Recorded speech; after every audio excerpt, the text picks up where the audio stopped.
Father God, patuloy pa rin sa mga malapit sa inyo ay araw na ito sa ituloy pag-aaral ng mga pwede po pagpaintindi, Lord God, in your first day. Everything was given into your hands. Same for you. Amen. So,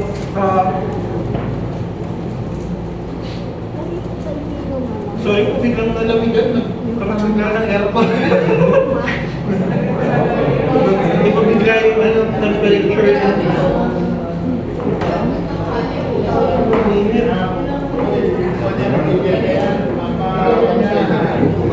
Bumalik po yung lamig eh. Ang sinabi ko ng mga kaibigan ko, last na yun ang lamig bago tayo bumalik sa hanging araw.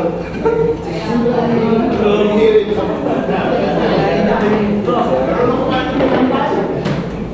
sige po.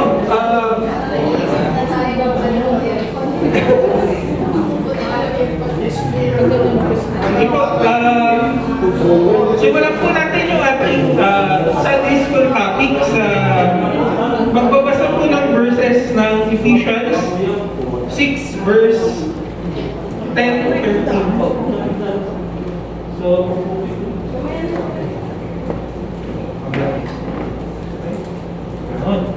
nakikita po ba or maliit siya? Medyo. Mas maliit pa daw po yata yung gusto nila. So, sorry po. Kung ano po, kung meron naman po tayo mga Bibles, no? Buksan po natin yung Bible sa atin sa Ephesians 6, verses 10 to 13. Sinabi po dito. Finally, be strong in the Lord and in the strength of His might, put on the whole armor of God, that you may be able to stand against the schemes of the devil. For we do not wrestle against flesh and blood, but against the rulers, against authorities, against the cosmic powers over the present darkness, against the spiritual forces of evil in the heavenly places. Therefore, take up the whole armor of God, that you may be able to withstand in evil day, and having done all to stand firm. Purihin po Panginoon sa pagbabasa ng kanyang salita. So, yung topic natin po ngayon is, ano lang to eh, practically yung aking introduction about spiritual warfare. So, pag sinabi mo kasi spiritual warfare, di ba, kasi isip ko agad natin is, may gera, may pakikipag-away, may arwade, ay yung nasa isip po natin usually pag sinabing warfare. But, yung sa ating pong pag-aaralan, meron isang part ng introduction na tumito, medyo siya, may interesting na ganito natin siya titignan. So yung, kaya ang gulo po na inatake is yung, pag-atake po niya, introduction niya is meron daw dalawang mundo tayong ginagalawan. Yung first na mundo natin na ginagalawan is yung physical world. Yung physical world, a world where we can see, feel, and touch. So, yung touch is, touch, yung spelling ng touch. Pero yung touch, yung five senses mo, dun mo na-experience yung physical world. Pag ginawakan mo yung katabi mo, nasa physical world yung katabi mo, kasi nahawakan mo, nayayakap mo, nakakausap mo, na napapakinggan mo. Kahit ayaw mo na ng katabi mo, nasa physical realm yung katabi mo. Kasi yung pangalawa na mundo na sinabi ko nung topic natin, it is the unseen world. Sabi ko, bakit kayo hindi na sinabi spiritual world? Bakit niya sinabi niya unseen world? Sabi niya dito, a world that we could not see, usually connected in the spiritual world. I was thinking about it. Bakit kaya unseen yung sinabi niya? But, as I was reading yung topic na inaano niya, kasi sa atin minsan, pag yung, lalo na yung mga naniniwala na po alam ng klaseng bagay, ang pinapaniwalaan nila ay may tatlo daw na mundo. Alam niyo po yung pangatlong mundo is the place of your mind, the place of your brain, the place where you imagine things. Ayun yung pangatlo. Pero dito, sinasabi niya, dalawa lang, physical at saka unseen. And practically, kinambay niya yung isipan at yung mga bagay na hindi mo nakikita yung spiritual world, which is true, di ba? Hindi mo na nakikita yung mga bagay na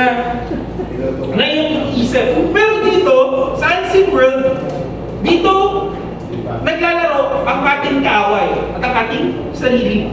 At dito, sa mundong to, sa unseen world namin dito, the devil does not want us to be familiar with the unseen world. Bakit? Ayaw niya na maging familiar tayo sa unseen world. Dahil pag ikaw ay naging familiar, na meron palang ganitong klaseng lugar, ikaw ay magiging aware. Paano mo ba makakalaban? Paano mo ba matatalo ang iyong kalaban? Nang madali lang. Diba? At takihin mo siya nang hindi ka nagkakaroon, hindi mo sinasabi kung paano mo siya aatakihin, hindi mo pinapangita yung iyong pag-atake. Bakit hindi siya prepared pag inatake mo? Favorite example ko dito is yung due date, mga bills. Mga bills ko, di ba? Yung bills, nagugulat ba kayo pag dumating yung bills? Kasi unseen yung ano yung totoo mo, di ba? Unseen yung bills mo eh. Bakit mo sinabing unseen? Kasi kahit anong pagtitipid mo ng kuryente, nasa isip mo, 1,000 lang dapat magiging kuryente namin ngayon. Pagkadating ng kuryente, nakawan ko ka, bakit naging 1,200? Di na ako nag-aircon, di na ako nag-ano. Di ba? It's very surprising, nagugulat ka. Yung isa pang example ng favorite ko yung yung gas. Yung pagtaas bigla ng gas, napitan ko kay mama, Mama, magpagas na tayo kasi inatake na yung Iran. Pagas po kaming dalawa. Pagkapagas namin, pagkabalik namin sa bahay, after po nung ilang days, nasa Cagayan siya, nalaman ko bigla yung pagtaas ng gas. Sabi ko, parang ayaw ko na lumabas. Di ba? Nasa-surprise ka, nagugulat ka kasi hindi ka naman prepared. Yung expectation mo is very low, pero yung mangyayari mataas. So, ganun yung kaaway, kaya ayaw yung kaaway na sabihin na nandito, meron ganitong klaseng lugar. Kasi pag naging aware ka, ikaw ay lumalaban, nagiging prepared ka. The other thing about the unseen world is that between the two things, mas madali natin i-clean yung physical world. Mas madali tayo mag-clean sa laman. Bakit tayo mas madaling mag-clean sa laman? Kasi yun yung nauunawaan ng ating five senses. This is very important. Bakit po siya important? Kasi kung ano yung nauunawaan ng yung five senses, ayun yung pinaprioritize natin. Gusto ko po yung topic kanina ni Pastor Jun eh. Kahit po ako medyo natamaan din ako eh, di ba? Pagdating sa tithes and offering, bakit hindi natin hindi ko makalimutan yung topic ni Tita Jo at saka ni Tita Carmen. Nabi nilang dalawa lang, ano kaya itong 10% na to? Is this net or gross? Nakita mo. Nabi lang, gross po talaga yung pinag-usapan nito. Gross, grabe no pag-gross. Bakit ka naapektuhan sa tithes and offering? Pero may ibibigay mo para sa Panginoon. Yung pinakamagandang example ko yung tithes and offering ng spiritual warfare eh. Bakit? Kasi yung tithes and offering, it's something that is physical, pinaghirapan mo yung pera mo. Nag-surrender ka ng overtime, binayaran mo yung taxes mo. Sabay, babawasan sa kabuuhan ng kita mo. Hindi yan kasama yung, hindi kasama yung bawas ng taxes mo yun ha. So kabuuhan siya. Ibibigay mo ngayon kay Lord. Ngayon, pag ibibigay mo siya kay Lord, ano na yung pagbibigay kay Lord? It's something that is unseen na yung pagbibigay mo kay Lord. So, nakita niyo po, kaya ka nahihirapan magbigay kasi it is something that you do not understand. You do not feel. Hindi ko naman nakikita yung 10% na yan eh. Hindi ko naman siya naramdaman sa sarili ko nang magbibigay. Pero, alam mo yung pakiramdam na maawalan ka. Diba? So, it dwells on both physical and your spiritual strength and in your spiritual growth. So, for us, it's very easy to cling on the physical things kasi ayun yung naiintindihan at nauunawaan natin. But once we see na yung importance ng spiritual, yung spiritual na bagay nito, makikita natin na kailangan ko palang magbigay ng time para sa mga spiritual na things. Hindi lang pala dito sa physical kung pangatawan. Si mama ko, chichismis ko lang yung nanay ko. Every 4:30, nagigising yan. Kasi po, meron siyang mga ano po niya, miniminister po niya, dalawang matanda po sa village namin. Yung isa po, 70 years old, kasi hindi ko po alam po ilang taon yung isa po. Pero every 5 o'clock, nag-walking yun. Grabe, ingay nila pag nag-walking sila. Maririnig ko talaga, magtatrabaho pa ako. May biglang,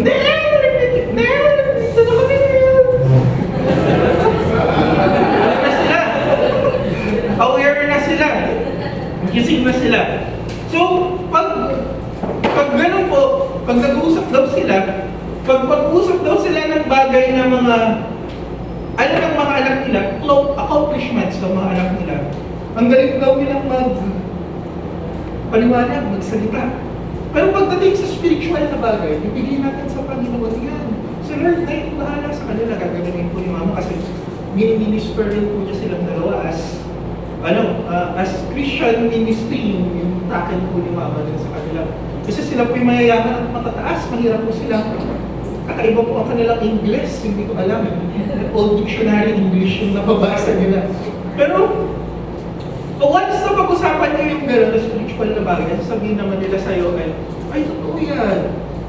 Pero, baka mamaya lumampas ka ng langit ha. You see, di ba po? It's very easy to grasp the physical things. It's very easy to understand physical things sa mundo natin. But we tend to miss out on the spiritual things. Kasi ayun yung mga bagay na hindi natin na-perceive sa mundo ito. Hindi natin siya nakikita, hindi natin siya nararamdaman. So, nabi dito, does the unseen world really exist? So, may po talaga, ano yung grammar ko? Does the unseen world really exist? Pero, dito po sa verse na binasa natin, anong sinabi niyo po sa Ephesians 6:12? For we do not wrestle against flesh and blood, but against rulers, authorities, against cosmic powers over the present darkness, against the spiritual forces of the evil in heavenly places. Yung part na to, yung kalaban po natin, hindi yung physical na kalaban natin. Huwag po kayong pumunta sa politiko. Ganunin nyo bigla yung, hindi po ganun yung laban natin. Anong laban natin? Yung laban natin is sa spiritualidad. Kaya sinabi ng Panginoon, di ba? Pray. Nung time na si Jesus Christ ay uhulihin ng mga Romans, ano gagawin sa kanya? Siya ililitisin. Before siya ililitisin, nung nasa Gethsemane sila, anong sinabi ni Jesus Christ dun sa mga kanyang mga disciples? Sabi niya, pray. Kayo ay manalangin para hindi kayo mag-fall into temptation. Yung laban nila is hindi na physical. Yung laban nila is spiritual na yung battle.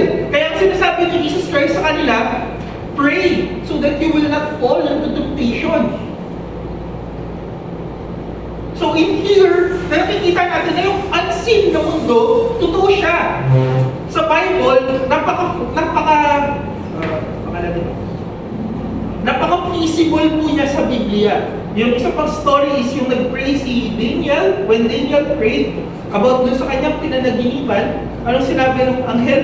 Before siya makabalik kay Daniel para ipaliwanag yung kanyang pinanaginip, the prince of Persia, kinalaban nung angel. So, siguro pag nag-pray ka, may kakalabanin pa before. Tama alam. Pero yung prayer natin, that's one way to fight yung sa mga bagay na unseen. This is the reality that we face, that we have a spiritual warfare. That we do not just fight things physically. Akala mo may kaaway ka parati. But we fight things in the realm that we could not see, the realm that we could not understand. Sabi ko, di ba kanina, bakit yung physical yung madali natin i-clean? Kasi yun yung unawakan natin, hawakan mo, nag-gauge mo kung gano'n ka kagaling. Nag-gauge mo, pag ikaw po yung nag-gym, nakikita mo kung gano'n ka kalaki. Pag ikaw yung nagpapadoktor, makikita mo kung gano'n nakataas yung cholesterol. Di ba po? Kasi madali siyang maunawaan. May kita mo ano yung limits and kaya mong gawin. Pero the things that are unseen, di mo siya maunawaan. And doon tayo nakikipag-laban. Doon tayo nakikipag-struggle. Doon ka mayroong struggle session sa kalaban. And this is why we have our spiritual warfare. Doon po yung ating nakikipag-laban.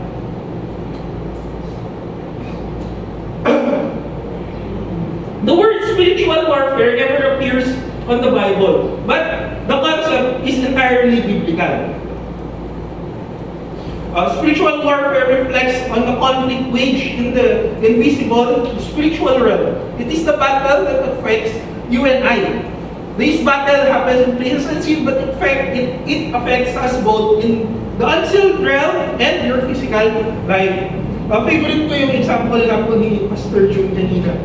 Parang pinagkakasakit si Ate Pinky po, di ba? Pag nung hindi pa nagtatay sa offering. Pero nung nag-tithes, nagkaroon ng blessing si Lord. It's one of an example na tinatest sila saan? Sa bagay ng pagtatithes. Ano ba ang pagtatithes? It's a spiritual aspect ng tithing, di ba po? Pero nung sila ay nakapag-tithes at nakapagbigay sa Panginoon, nandun bigla yung kanila pagpapala. A spiritual warfare does not just affect you spiritually, it also affects you physically. Baka kasi iisip natin, ay okay lang naman na maging mahina ako sa spiritualidad ko. Pero, at the time po natin, these two things are interconnected. Like how you would push yourself to be strong, yung mahilig po mag-walking, mahilig maggawa ng diet, mahilig magpalakas, how you push yourself to obey these things, we should also push ourselves to be strong in our spiritual life. Kami dito, the intensity of this battle is a struggle. A better term for it would be a wrestle. Favorite ko yung term na wrestle, di ba? Yung story ni Job at saka ni God si Jacob, sorry po. Si Jacob, nung nag-wrestle sila ni God, this is important. Yung imagination kasi natin ng wrestling is very new times na yung wrestling natin. Alam niyo po yung wrestling ngayon, yung ipitin mo lang yung tao. Okay na, di ba? Yeah, yung smackdown yung nasa isip mo eh. Pero yung old time ng wrestling, yung time ni Paul na sinabi niya na we wrestle with spiritualities, yung old time of wrestling is very bloody. Yung time ni Jacob, it's bloodier. Bakit ko sinabi? Kasi pag nakipag-wrestle ka sa isang tao, ang ibig sabihin nun, wrestle in old times is a very violent sport. And it's a hand-to-hand combat where one player tries to overpower the other player. It's a bloody sport where to show strength and authority. Bakit? Alam niyo po yung pag-suplex? Ano yung suplex? Gagalan yung kaaway mo? When you suplex a person, pwede mabalingan ng spine. Ayun yung main objective nila. Ang wrestling ngayon, hindi ka pwedeng kumagat. Ang wrestling before, kahit kagatin mo yung kamay, balian mo ng daliri, balian mo ng ribs. It's a very bloody sport. And it would ask you, of all of your physical strength, yung lakas mo, to overpower someone. Hindi pwede yung kalaban mo, tap out na ako. Hindi ganun yun. Hanggat hindi mo maaaray, umiiyak or mamamatay yung kaaway mo, that's wrestling before. And that is how yung example ni Paul sa mga Christians and dun sa ating kaaway, ganun yung laban natin. Hindi yan, wait lang, tap out. Until one surrenders. Kaya nung kay Jacob at saka kay God, nung nag-wrestle sila, anong ginawa niya? Ginawa niya yung kanya?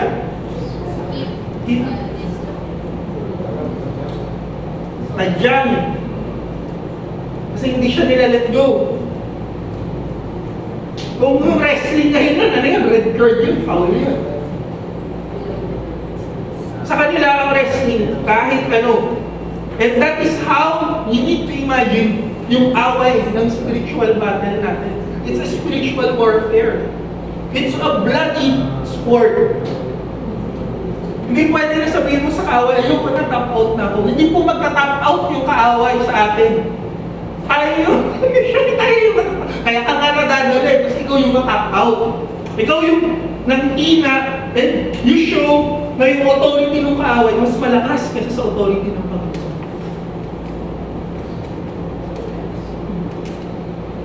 So,